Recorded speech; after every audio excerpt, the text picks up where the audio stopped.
오늘 예수님께서 이제 부활했던 예수님의 이 부활의 사건들을 직접 목격했던 사람들이 제자들에게 가서 예수님의 부활하신 소식들을 전하잖아요. 그런데 믿지 않습니다. 그 말을 믿지 않아요. 도대체 왜 이들은 믿지 않았고, 또 예수님께서 믿지 않는 이들을 결국은 11명의 제자들이 한꺼번에 모여 있을 때 예수님께서 직접 찾아가 주셔서 예수님이 부활했다는 것을 그들에게 보여주고, 그들이 부활의 소식을 믿지 않았던 것들에 대해서 책망을 하시면서 예수님께서 제자들에게 또 다른 또 사명들을 주시는 모습들을 우리들이 좀 같이 살펴보려고 합니다. 오늘 제가 함께 예전에 사역했던 목사님과 잠깐 통화를 하면서 제가 훈련을 시키고, 또 그 목사님이 이후에 또 제가 한 3년 반을 청년들을 훈련시키고, 그 목사님이 이어서 한 3년을 청년들을 훈련시켰어요. 다행히 이제 두 목회자가 같은 전체적인 예배 시스템, 또 양육 시스템 이런 것들을 같이 공유하면서 무려 한 6년 반 동안 동일하게 아이들을 훈련시키고, 또 리더들을 세우고 교회 프로그램을 진행하고, 그러면서 청년부가 굉장히 한 40명까지 떨어졌던 청년부가 150명까지 올라가는 그런 일들을 같이 이루었는데, 제때 훈련시켜서 또 리더로 세우고 그런 아이들을 오늘 잠깐 좀 소식들을 좀 나누게 되었어요. 이 아이들이 20대 초반에 제일 어린 아이들은 이제 신입생이 되어서 20살에 저를 만나서 함께 제자 훈련하고, 그리고 이 아이들이 리더가 되고 또 임원이 되고 또 순장이 되어서 한 사람 앞에 보통 15명씩 이렇게 자기 순원들을 섬기고 또 말씀으로 가르치고 또 신방하고 이런 일들을 같이 하고, 심지어 이제 교회 사역도 청년부 사역도 같이 이렇게 팀별로 나누어서 순별로 나누어서 사역을 맡게 되면 순장들이 중심이 돼서 사역들을 해가고, 참 열심히였죠. 정말 열심히 사역들을 했습니다. 일주일이면 토요일이면 보통 2시간 3시간 나와서 훈련 받고 예배 준비하고, 찬양팀들은 토요일 날 보통 2시간씩 말씀 나누고 기도하고요, 또 연습하고, 또 주일 같은 경우는 보통 10시 반이면 모여서 얘네들을 훈련시키고 또 예배 준비하고, 또 예배팀들은 또 리허설하고, 점심 먹고 이제 1시부터 예배에 들어가고, 보통 그러면 아이들이 한 3시 반에 예배랑 순모임이 끝나고 나면 그때부터 또 모여서 평가에 또 준비 사역들 하면 보통 5시 반, 6시에 아이들이 끝나요. 그러니까 주말은 어느 때보다 더 바쁘고 일찍 와서 또 교회 학교 봉사도 해야 되고, 그러니까 온종일 밥 먹을 시간이 없이 바빴던 아이들. 그럼에도 불구하고 참 열심히 했던 아이들입니다. 그런데 그 아이들이 이제 10년 이상의 시간이 지났어요. 10년 이상의 시간이 지났는데 벌써 이 20살에 만났던 아이들은 벌써 30 이제 초반이 넘어가고 있죠. 근데 이 아이들이 지금 어떻게 하고 있는가 소식을 좀 봤더니 아이들이 간신히 교회를 다니고 있는 거예요. 간신히 교회를 다니고 있는 거예요. 아니, 청년부는 가지도 않고 간신히 교회를 간신히 다니고 있다는 거예요. 분명히 그 아이들이 그렇게 일주일에 훈련도 그렇게 빡세게 받고, 제자 훈련 시키면 매주마다 독서를 책을 읽고 서평을 써서 내야 되고, 매주마다 말씀 암송해야 되고, 매일마다 성경을 읽어야 돼. 제자 훈련하는 32주 동안 성경은 최소한 한 번 일독을 해야 되고, 그리고 가서 생활 속에서 적용해야 할 것들 훈련들 다 시키고, 이렇게 열심히 훈련시키고 또 기도 훈련시키고, 심지어 중보기도학교 훈련시켜서 중보기도도 헌신케 하고, 그렇게 열심히 훈련시켰는데 이 아이들이 10년 지나니까 그 믿음들이 다 어디를 가고 없어요. 그래서 아이들이 간신히 교회에 예배 간신히 드린다는 거예요. 도대체 왜 그렇게 오랜 시간 동안 아이들에게 정말 정성을 들여서 훈련하고, 밤낮 모르고 아이들과 피자 먹고 커피 하루에 5, 6잔 먹으면서 한 5잔 먹으면 손이 떨려요. 이게 카페인 중독되니까 손이 떨려요. 그래도 애들 만나고 달라면 커피 먹어야 어떡해요. 피자 먹고 하면은 매 그냥 새벽에는 부어갖고 있고 매 이런 일들이 비일비재하게 하면서 애들을 그렇게 훈련시켰는데, 그 아이들이 이렇게 간신히 그렇게 간신히 교회를 다니고 있다는 거예요. 참 안타까워요. 도대체 왜 그럴까? 근데 오늘 말씀 보니까 예수님의 제자들이 그 모양인 거예요. 예수님의 제자들이 그 모양인 거예요. 오늘 예수님께서 특별히 이 막달라 마리아, 그러니까 예수님의 부활을 처음 목격했던 마리아와 여인들을 통해서 제자들에게 부활했다는 소식을 전하게 합니다. 그 이후에 또 말씀을 보면 13절에 12절과 13절에 보면 두 명의 제자들이 시골로 갈 때 예수님께서 다른 모양으로 그들에게 나타났다. 이걸 누가복음의 말씀을 보면 엠마오로 내려가던 두 제자에게 예수님께서 찾아오십니다. 예수님과 도란도란 이야기도 나누고 가요. 그런데 예수님인 줄 몰라요. 가서 예수님과 엠마오로 내려가는 길을 같이 동행하면서 말씀도 나누고 같이 길을 가는데 예수님인 줄 몰라요. 그러다가 예수님이 이제 결국 이제 그들에게 예수님인 것을 알게 하시니까 그들이 예수님인 줄 알아요. 그런 이 두 제자들이 돌아가서 제자들에게, 다른 제자들에게 예수님께서 부활했다 이걸 알렸는데 오늘 말씀 보니까 믿지 않았다는 거예요. 우리 10절과 13절의 말씀을 같이 좀 함께 읽어보겠습니다. 같이 읽죠. 시작. 마리아가 가서 예수와 함께 했던 사람들이 슬퍼하며 울고 있는 중에 이 일을 알림해, 그 다음 13절에요. 두 사람이 가서 남은 제자들에게 알리었으되 라고 이야기해요. 여러분, 이 마리아 그리고 여인들도 제자들과 지금까지 예수님과 함께 했던 사람들 아니겠습니까? 그리고 이 두 명의 제자들은 9명의 제자들과 함께 예수님을 따라다니면서 3년 동안 동고동락을 하면서 아예 자신들의 직업들을 다 포기해버리고 그냥 아예 예수님 따라다니면서 가족도 다 놔버리고 따라다니면서 3년 동안을 단 하루 휴가도 없이 그렇게 열심히 예수님 따라다니면서 예수님을 보고 또 예수님께 말씀을 듣고 예수님께서 하나님만이 하실 수 있는 그런 기적의 사건들을 일으키는 것들을 다 봤어요. 여러분, 그런데 예수님의 부활을 먼저 목도했던 사람들이 가서 예수님이 부활했다라고 전해줘요. 예수님이 부활을 본 사람들은 예수님을 전하는데 예수님이 전하는 소리를 들었던 사람들은, 예수님의 부활을 직접 보지 못했던 사람들은 그 말을 믿지 못했다고요. 우리는 여기서 두 가지를 봐요. 하나는 본 사람은 전한다는 거예요. 여러분, 저와 여러분이 왜 전도를 못합니까? 하나님을 못 만났기 때문에 그러는 거예요. 복음의 능력들을 경험하지 못했기 때문에 우리가 복음을 못 전하는 거예요. 저와 여러분이 삶 속에서 하나님이 우리와 함께하고 우리는 하나님을 떠나서는 살 수 없다는 이 진리를 깨달으면 우리가 하나님을 전하는 것이 너무 당연해져 가요. 그런데 그게 경험이 되지 않잖아요. 하나님 없이도 살 수 있어요. 그러면 이 하나님이 전해지지가 않아요. 왜냐하면 내가 하나님을 못 만났으니까요. 우리가 전한다는 건 뭐냐면 내가 직접 보았을 때만이 전할 수 있어요. 또 본 것이 우리가 알고 있는 상식을 초월한, 그래서 다른 사람들에게 이게 반드시 필요하다라는 여러분 그런 감동이 있을 때 전할 수 있어요. 저와 여러분이 오늘도 많은 일들을 차를 타거나 길을 가면서 많은 사람들도 봤고 많은 일들도 경험했을 겁니다. 그런데 집에 돌아와서 여러분이 오늘 하루 종일 있었던 일과들 중에서 특별하게 기억이 되고 이야기하는 게 있어요. 그게 어떤 것들입니까? 여러분이 경험했던 아주 특별한 사건들이 있을 때 그것들을 도란도란 이야기를 하게 돼요. 왜냐하면 그것은 재미있는 일이거든요. 다른 사람과 나누면 다른 사람도 흥미를 갖고 들을 만한 일이라고 생각하기 때문에, 확신이 있기 때문에 그렇게 이야기를 하는 겁니다. 분명하게 보고 봤던 것들이 우리의 상식을 뛰어넘는 기적적인 사건들이라 아니면 다른 사람에게 절대적으로 필요한 이야기다 그러면 반드시 전해주는 것이 직접 본 사람들만이 할 수 있는 행동이라는 거예요.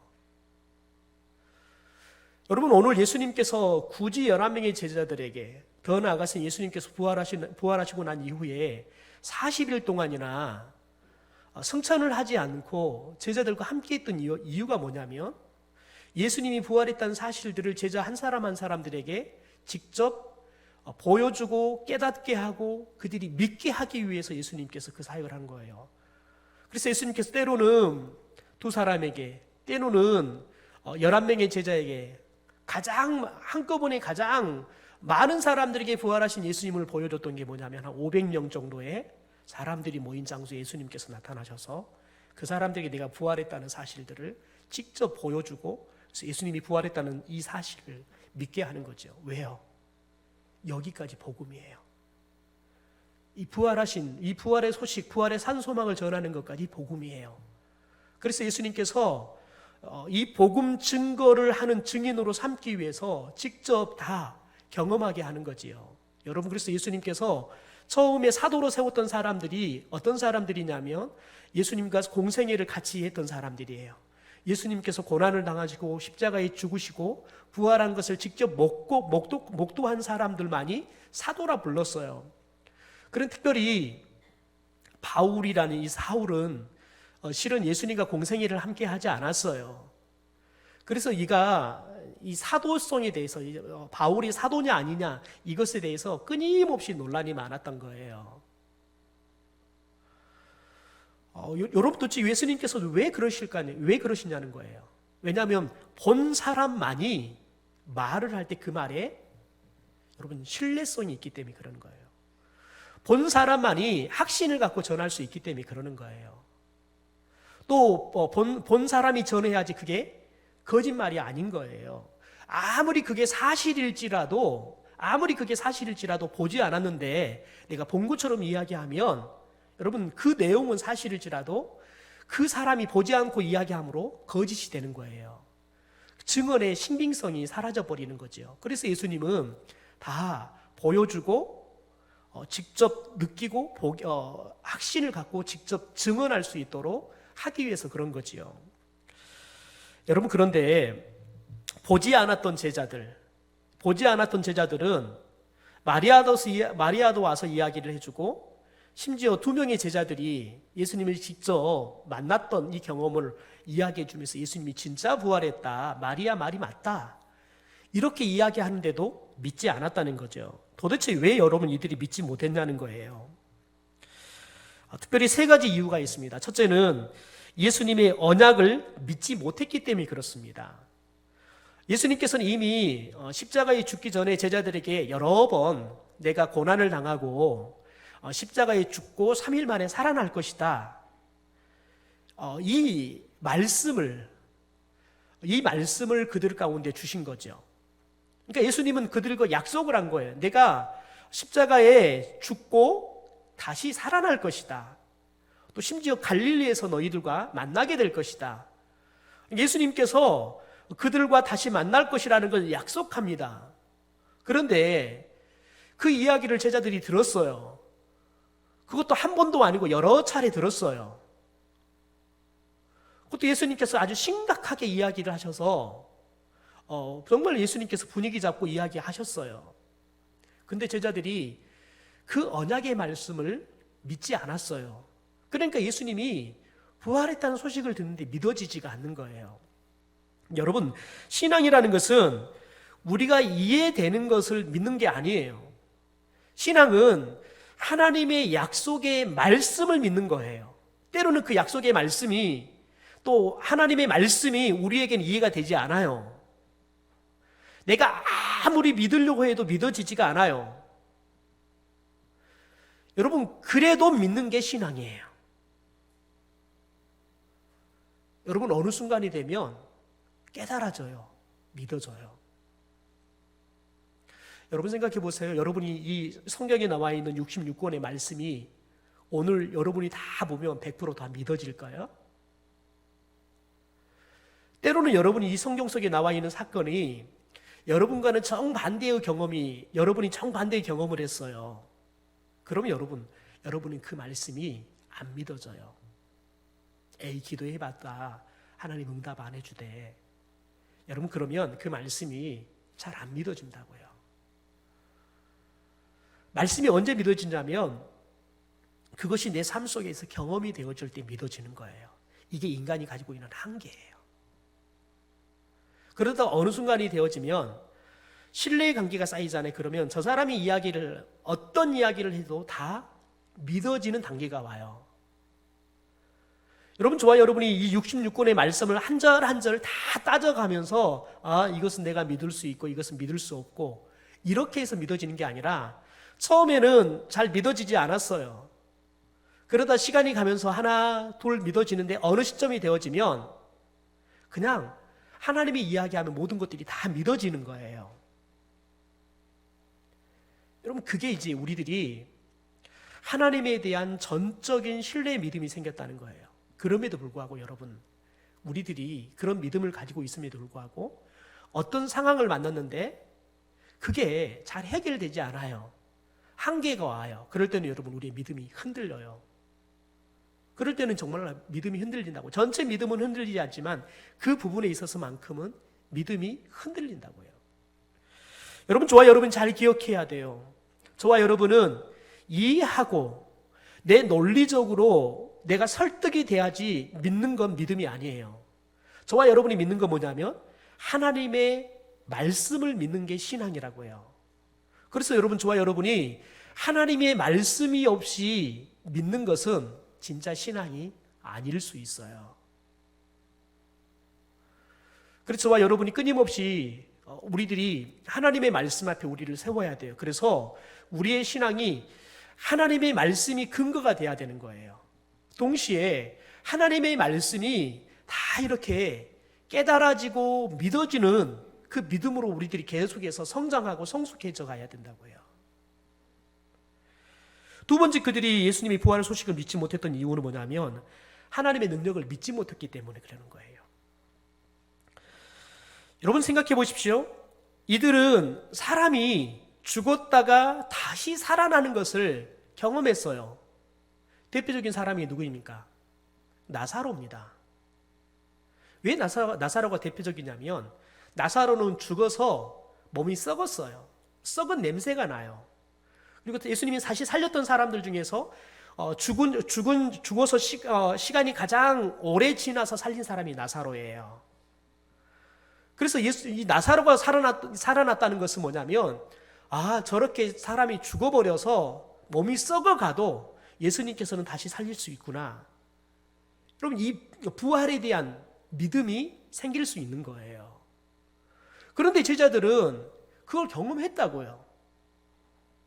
그걸 경험했음에도 불구하고 그들이 경험했던 것과 예수님이 내가 고난당하고 십자가에 죽고 3일 만에 다시 살아나겠다, 이 말이 매칭이 안 되는 거예요.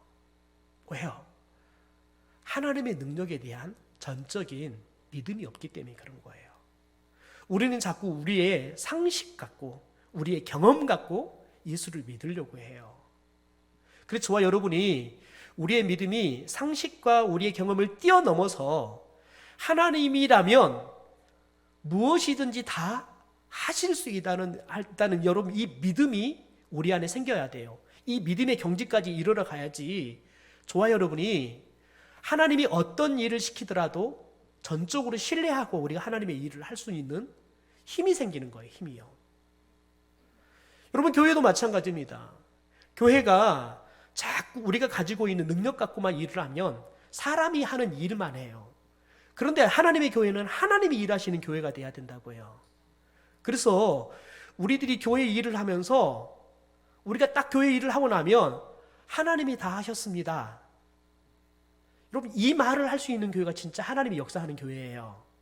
그런데 그 말을 할 수 없다 그러면 하나님이 역사하는 교회가 아니라 사람들이 일하는 교회라고요.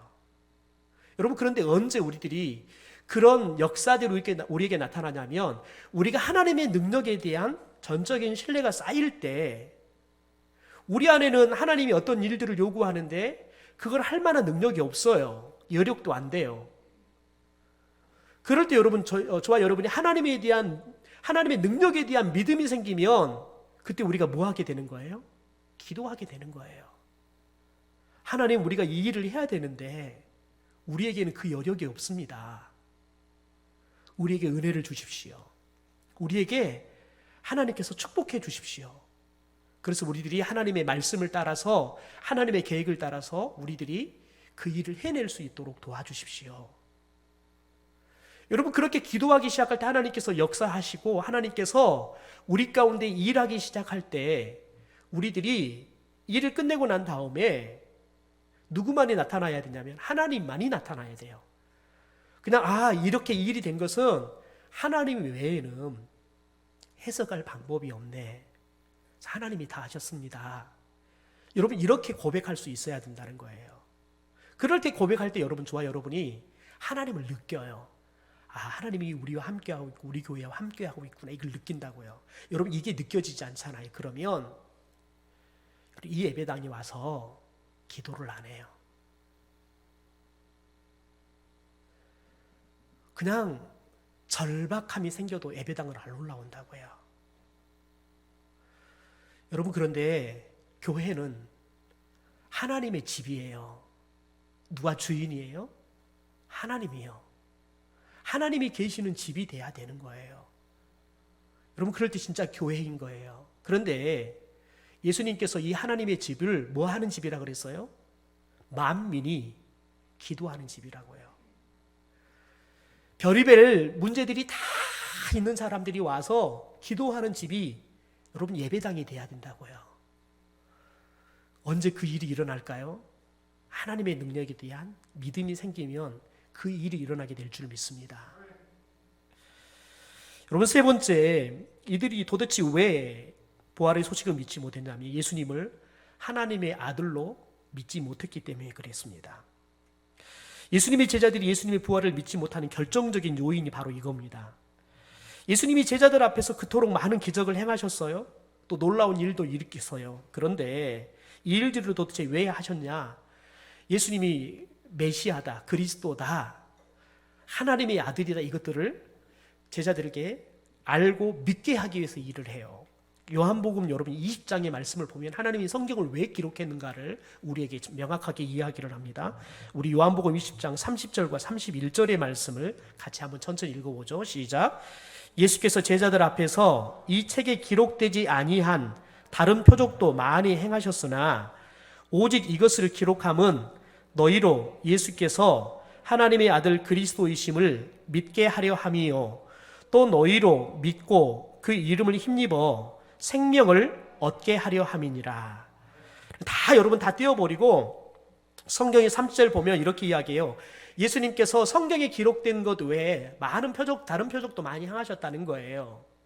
그런데 예수님께서 이렇게 성경에 그냥 어떤 대표적인 것들 모든 걸 다 기록하지 않고 대표적인 것만 기록하신 이유가 뭐냐? 다시 말해 성경을 기록하신 이유가 뭐냐면 예수님이 하나님의 아들 그리스도인 것을 믿게 하기 위해 성경을 기록했다는 거예요. 더 나아가서는 믿고 예수님의 이름을 힘입어서 우리가 영원한 생명을 얻게 하기 위해서 이 성경을 기록했다는 거예요. 다시 말해서 이것을 다시 예수님의 사역으로 돌아가면 도대체 예수님께서 왜 제자들과 함께 3년의 공생의 시간을 보냈느냐? 예수님께서는 오직 제자들에게 내가 하나님의 아들 그리스도라는 것을 알고 믿게 하기 위해서요. 그래서 그들이 그 믿음으로 말미암아 예수님의 그 이름에 힘을 입어서 영원한 생명을 얻게 하기 위해서 예수님께서 이 제자들과 3년 동안의 공생의 시간을 보내면서 여러 가지 표적도 일으키시고 그러면서 내가 인간이 아니라 인간의 몸을 입고 이 땅에 오신 하나님의 아들 메시아다, 그리스도다, 이것들을 그들에게 알게 하고 믿게 하기 위해서 예수님께서 그런 일들을 이루셨다는 거예요. 그러니까 여러분, 우리가 성경을 볼 때, 성경을 들을 때만이 우리에게 어떤 믿음이 생긴 거예요? 예수님이 하나님의 아들 그리스도라는 것을 우리들이 믿게 되는 믿음이 생기는 거예요. 우리가 하나님의 말씀을 들을 때만이 예수님의 이름 안에 있는 생명의 능력을 저와 여러분 얻게 될 줄 믿습니다. 그래서 여러분, 하나님의 말씀이 선포되지 않잖아요. 그러면 우리에게는 예수님을 알 길이 없어요. 아이들이 20년, 30년 교회를 다녀도 제자 훈련을 받아도 여러분, 예수님이 하나님의 아들로 메시아로 믿어지지 않으면 그 믿음은 다 쏟아져 버린다고요. 아무런 의미 없는 믿음이 돼버린다고요. 그런데 여러분, 제자들이 3년 동안 예수님과 함께 같이 공생의 시간을 보냈는데 그들이 결국은 예수님이 하나님의 아들 그리스도라는 사실을 믿지 못한 거예요. 왜냐하면 그들이 이걸 믿었다 그러면 이미 예수님께서 메시아로 오셔서 그리스도로 오셔서 십자가에 죽으시고 다시 부활한다는 사실들을 성경은 우리에게 이미 예언하고 있어요. 그러니까 여러분, 예수님이 하나님의 아들 그리스도라는 사실을 믿었다 그러면 이들이 예수님이 부활했다는 소식을, 와, 말씀이 정말 그렇게 약속했는데 말씀대로 예수님께서 말씀하신 대로 정말 살아나셨네, 이게 믿어져야 된다고요.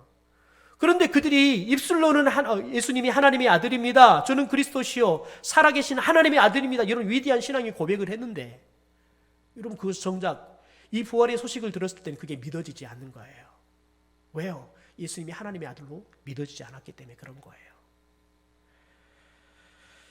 여러분, 우리들이 그래서 그 무엇보다 예수님께서 부활했다는 것을 믿는 것, 이것은 우리들이 예수님이 하나님의 아들이요 그리스도라는 사실을 믿는, 여러분, 우리 그 믿음을 갖게 된다는 사실들을 우리에게 잘 이야기해 줍니다. 저는 여러분들이 예수님이 부활에 대한 이 소식이 분명한 믿음의 고백으로, 신앙의 고백으로 여러분 가운데 믿어지는 역사가 있게 되기를 주님의 이름으로 축원합니다. 여러분, 그런데 예수님께서 이렇게 믿지 못한 제자들을 향해서 예수님께서 오늘 말씀을 합니다. 근데 두 가지의 말씀을 합니다. 하나는 책망을 하십니다. 책망을. 첫 번째 보니까 예수님이 믿음 없는 것과 마음이 완악한 것을 꾸짖습니다. 14절 말씀입니다. 그 11제자가 음식 먹을 때 예수께서 그들에게 나타나사 그들의 믿음 없는 것과 마음이 완악한 것을 꾸짖었다. 왜냐하면 그 이유를, 이는 자기가 살아난 것을 본 자들의 말을 믿지 않았기 때문에 그렇다. 마리아의 말, 엠마오로 내려가다 만났던, 예수님을 만났던 두 제자의 말들을 그들이 믿지 않았다는 거예요. 그래서 예수님이 직접 나타나셔서 보여주시고는 그들을 꾸짖어요.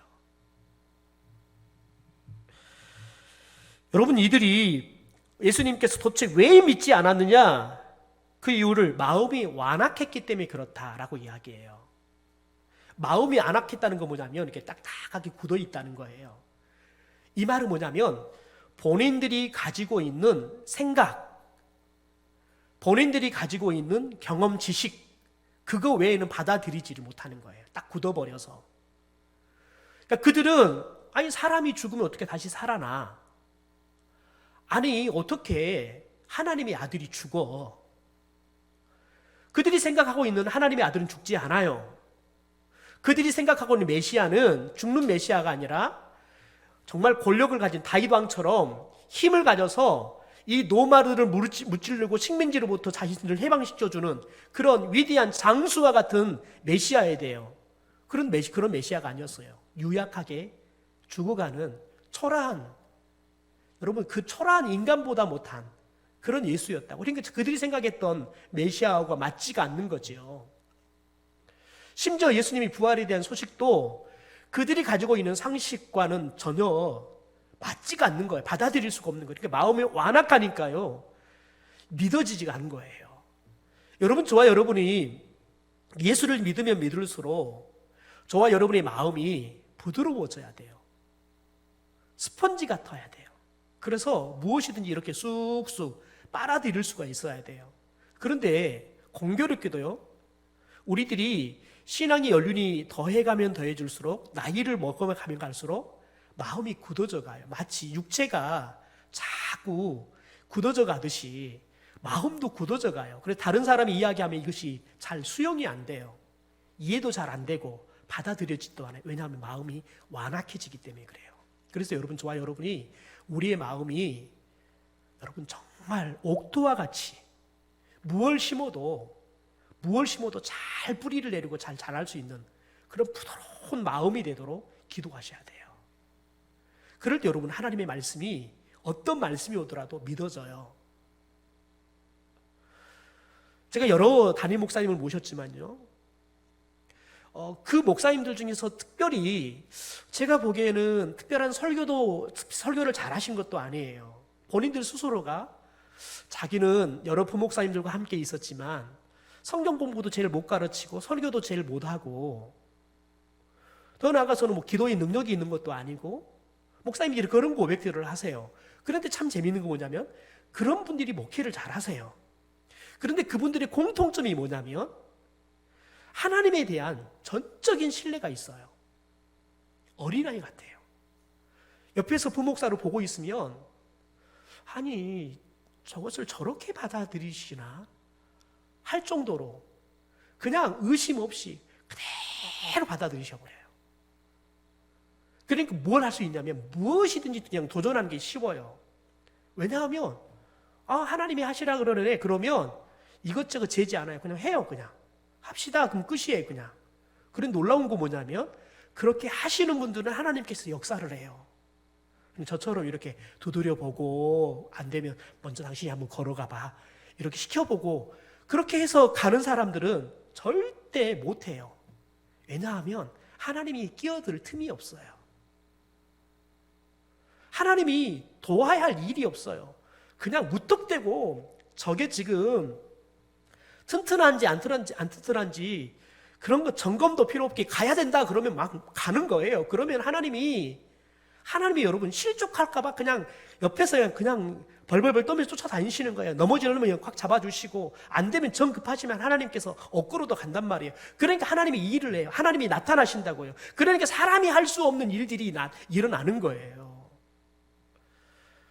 여러분, 그래서 저는 그런 목사님들을 대하면서 그런 목사님들을 모시면서 느끼는 게 뭐냐면 저에게는 그런 성품이 없는 하나님, 저에게 좀 그런 성품을 주십시오. 하나님이 말씀하시면 이것저것 재지 않고 그냥 전적인 신뢰를 갖고 그냥 막 도전할 수 있는 그런 마음을 좀 주십시오. 여러분, 그런데 그게 믿음이에요. 그게 믿음이라고요. 그런데 마음이 딱딱하게 굳어 있으면 그게 안 돼요. 생각이 많고 내 생각에 대한 확신이 있으면 다른 사람의 이야기가 받아들이지가 않아요. 그럼 여러분, 마음이 안악해지고 그러면 우리의 믿음이 하나님에 대한 믿음이 아니라 내가 가지고 있는 믿음 안에 딱 모든 것을 다 가두어서 거기 못 들어오면 더 이상 믿지 않고 아무것도 안 하려고 하는, 여러분, 그런 안악한 자가 되어버린다고요. 여러분, 두 번째 예수님께서 이 제자들에게 하시는 게 있습니다. 그거 뭐냐면 복음 전파의 사명을 이들에게 맡겼다는 거예요. 여러분, 그런데 우리가 잘 봐야 될 게 돼요. 15절에 보면 또 이르시되 너희는 온 천하에 다니며 만민에게 복음을 전파하라. 그러면 어떤 일이 있냐면 믿는 사람이 나올 것이고 믿지 않는 사람이 나올 거는 거예요. 믿는 사람은 구원을 받을 것이고 믿지 않는 사람은 심판을 받을 거라는 거예요. 그런데 여러분 보십시오. 예수님께서 이것을 지금 누구에게 이야기하고 있습니까? 예수님이 부활의 소식을 믿지 못했던 사람들, 마음이 안악해서. 예수님 지금 꾸짖고 난 다음에 바로 사명을 줘요. 여러분, 사람들이 우리가 너 왜 그랬어? 꾸짖으면 어떤 아이들은 그 꾸지름을 듣고 받아들이고 변하는 아이가 있어요. 근데 어떤 아이들은 꾸지르면 오히려 더 튀어나가는 아이들이 있지요. 제자들이 도대체 예수님께서 꾸짖으면 그것을 수용하고 변해서 예수님께서 맡겨주신 이 복음 사명을 감당할지 않을지, 여러분, 이건 알 수가 없는 거예요. 그런데 예수님께서는 지금 의심하고 마음이 안악해서 믿지 못했던 이 제자들에게 뭘 맡겨요? 예수님이 3년 동안 했던 영혼을 구원하는 전도의 사명을 이들에게 맡겨주신다고요. 그것도 여러분, 예수님께서는 기껏 해봤자 예루살렘, 사마리아 이 정도 돌아다니시면서 복음을 전했는데 이 제자들에게는 온 천하에 다니면서 복음을 전하래요. 뭘 믿고요? 여러분, 예수님은 지금 이 제자들의 믿음, 이 제자들의 모습, 이 완악한 모습을 갖고 이 모습을 보고 제자들에게 맡기는 게 아니라 앞으로 제자들에 대한 예수님이 기대가 있는 거예요. 성령이 그들이 가운데 임하면 그들이 권능을 받을 것이고 그러면 그들이 땅끝까지 이르러서 복음을 전하게 될 것이라는 예수님의 기대가 있는 거예요. 그러니까 여러분, 제자들에 대한 기대가 아니라 제자들 속에 임해올 누구에 대한요? 성령님에 대한 기대가 있는 거예요. 여러분, 저와 여러분의 모습을 보면 하나님께서는 기대치가 하나도 안 생겨요. 기대치가 생기는 것이 아니라 염려만 생긴다고요. 그러나 저희 안에 여러분, 저와 여러분 안에 성령이 내주에 계신다 그러면 여러분, 하나님은 이 성령에 대한 기대치가 우리가 상상하는 그 이상인 줄 믿습니다. 저희 안에 여러분 성령이 역사하시면 그분의 권능이 우리 가운데 임하면 여러분, 지금 당장 부활의 소식도 믿지 못했던 그 제자들이 온 천하에 다니면서 만민에게 복음을 증거하는 이 사도의 사명들을 감당하게 될 줄 믿습니다. 저와 여러분 안에 여러분 이 사명이 성령을 통해서 기름 부어지기 시작하고 성령의 능력이 권능이 기름 부어지면 저와 여러분이 상상할 수 없는 복음의 역사를 이루는 삶과 또 우리 교회가 되게 될 줄 믿습니다. 여러분, 그런데 중요한 것은 이런 제자들에게 사명을 주시면서 특별히 믿는 자들에게 권능을 주시면서 일을 맡기셨다는 겁니다. 우리 17절의 말씀을 보면 이런 말을 합니다. 믿는 자들에게는 이런 표적이 따르리니 곧 그들이 내 이름으로 귀신을 쫓아내며 새 방언을 말하며 18절에 보니까 뱀을 집어 올리며 무슨 독을 마실지라도 해를 받지 아니하며 병든 사람에게 손을 얹은 즉 나을 것이다. 여러분, 제자들에게 온 천하에 다니면서 복음을 전파하는 일들을 맡겨요. 사명으로 줘요. 그런데 누가 이 일을 할 수 있어요? 예수님의 부활한 소식을 믿는 사람이요. 그런데 이 믿는 사람들은 예수님이 부활했다는 소식을 여러분 그들이 보고 경험하고 증인이 됐잖아요. 그러면 믿게 되겠지요? 그러면 가서 전해요. 그러면 어떤 일이 일어나냐면 그들 가운데 능력들이 나타나는 거예요. 예수님이 행하셨던 능력들이, 귀신이 떠나가고 병자들이 낫고 여러분, 죽은 자들이 다시 살아나는 이런 능력들이 나타나게 될 줄 믿습니다. 여러분, 하나님은 우리에게 사명을 주실 때 우리에게 뭘 보내주신다 그랬어요? 성령을 보내주셔요.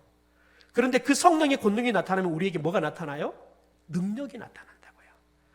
언제요? 우리가 믿고 온 천하에 다니며 복음을 증거할 때. 그러니까 여러분, 저와 여러분이 우리 교회가 하나님의 능력이 나타나지 않는다, 이 말은 무슨 말이냐면 저와 여러분이 성령의 능력이 임하지 않았든지 아니면 저와 여러분이 복음을 증거하지 않았든지 둘 중에 하나예요. 저와 여러분이 성령의 능력이 임하고 복음을 증거하기 시작하면 여러분 그 자리가 어디에 있든지 성령의 역사를 통해서 기적의 역사가 나타나게 될 줄 믿습니다. 여러분, 의외로 요즘 시대에 귀신 들린 사람들이 너무 많아요. 또 어떤 사람들은 너무 지나치게 모든 것들을 다 귀신으로 해석하는 사람들이 너무 많아요. 여러분, 여하튼 중요한 건 뭐냐면 예수님께서는 귀신도 내쫓고 우리의 약한 마음도 여러분 강하게 하세요. 그분이 찾아오시면 못할 일이 없다고요. 그런데 여러분, 그런 것들을 우리들이 잘 파악도 하지 못해요. 그런 것들을 우리들이 해결을 할 수도 없어요. 제가 섬겼던 교회 중에 제가 얼마 전에 이야기를 했죠. 권사님의 손자가 계속해서 아프다는 거예요. 저녁이 되면 자꾸 귀신이 나타나서 부른다는 거예요. 그런데 이 아이를 그 누구도 정신병원만 데리고 가는 거지. 그런데 무려 이 아이가 유치원 때 어린이집 유치원에서 있었던 여러 가지의 그런 왕따의 이야기, 또 아이들에게 맞았던 그런 경험들이 이게 마음의 상처가 되고 어느 순간에 또 귀신이 들어와서 이게 복합적으로 일어나는 거예요. 그런데 이걸 단순하게 그냥 정신병으로만 계속해서 치료를 한 거예요. 그리고 대수롭지 않게 놔둔 거예요. 그래서 그런 치유 사역과 또 특별히 상담학을 전공하셨던 목사님, 그래서 그 두 가지 사역을 잘 하시는 목사님에게 연결해 줬더니 이 아이에게는 정신분열적인 증상과 귀신의 역사가 함께 나타나고 있는데 그냥 이 정신분열적인 부분만 치료를 하다 보니까 귀신이 계속해서 이 아이를 피폐하게 만들어 버렸는데 누구도 이 아이를 지켜주지 않았다는 거예요. 그러니까 이 아이 마음이 완전히 영혼이 갈기갈기 찢겨서 목사님이 우려하는 게 뭐냐면 이 아이가 잘 낫지도 않을 뿐만 아니라 이 아이가 정상적으로 돌아가는 게 참 힘들겠다라는 그런, 좀 일찍 좀 알았으면 좋았을 건데 여러분, 그런데 안타까운 거 뭐냐면 그 아이가 교회 학교 아이였다는 거예요. 교회 학교 멀쩡하게 매주마다 와서 예배 드리고 있어요. 그런데 누구도 여러분 그 아이 속에 그런 귀신의 역사, 또 마음이 아픈데 그걸 누구도 만져주지 못하는 거예요. 왜요? 왔다 가기가 바빠요. 우리 아이가 어떤 상태에 있는지 관심이 없어요. 여러분, 이건 우리가 성령의 공동체가 아닌 거예요. 그러므로 여러분, 저와 여러분이 오늘 다시 한번 깊이 깨달아야 돼요. 우리 교회가 하나님의 교회가 되어야 될 줄 믿습니다. 성령께서 역사하시면서 성령의 권능이 기름 부어지고, 그래서 우리 교회 안에 귀신이 떠나가고 아픈 사람들이 낫고, 더 나아가서 우리의 삶의 문제들이 해결되어져 가는 이런 역사들이 나타나야 될 줄 믿습니다. 언제요? 저와 여러분이 예수님이 주신 교회적인 사명을 감당할 때, 복음을 증거할 때, 성령의 권능을 입을 때, 성령이 충만할 때, 이런 놀라운 역사가 일어나게 될 줄 믿습니다.